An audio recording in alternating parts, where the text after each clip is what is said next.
Good morning. It's good to be with you this morning. Kind of a gloomy day out there. Maybe it'll get some sunshine sometime later on today, we hope. But we don't know. We'll just trust the Lord that He knows what He's doing and go on. Last night, as I was preaching, I talked to the folks about a passage that was supposed to basically encourage us to stand firm and keep doing what we're doing. You know, some people will appreciate what we're doing. Some people won't.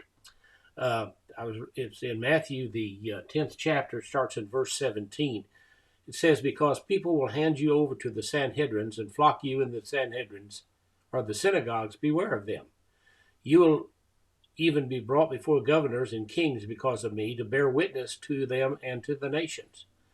But when they hand you over, don't worry about how or what you should speak, for you will be given what to say at that hour, because you are not speaking, but the Spirit of your Father is speaking through you."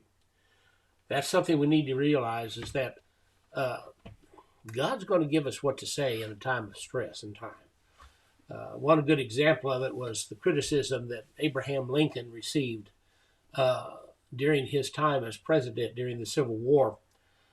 The influence of the London Times was one of Abraham Lincoln's fiercest European critics during the Civil War.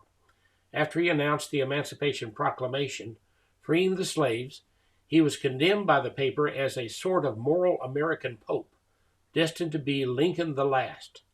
But 3 years later, after Lincoln's assassination, the paper realized his greatness and, eulogizing, said this: "Abraham Lincoln was as little a tyrant as any man who ever lived.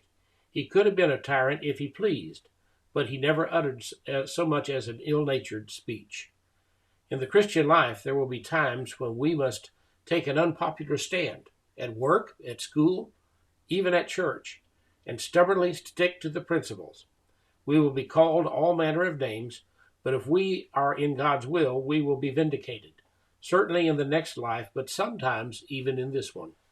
So remember, when the stress comes and you have to take a stand, take a stand. Take a stand for Christ and be prepared. You're going to get criticism because everybody doesn't do it your way. And because they don't do it your way, they're going to criticize you.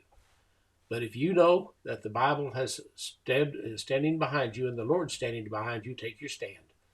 Be firm. Be like Peter and the disciples after Pentecost. Go boldly, preaching the Word of God. That's what we must do today. God bless you. Have a great day. Stay safe.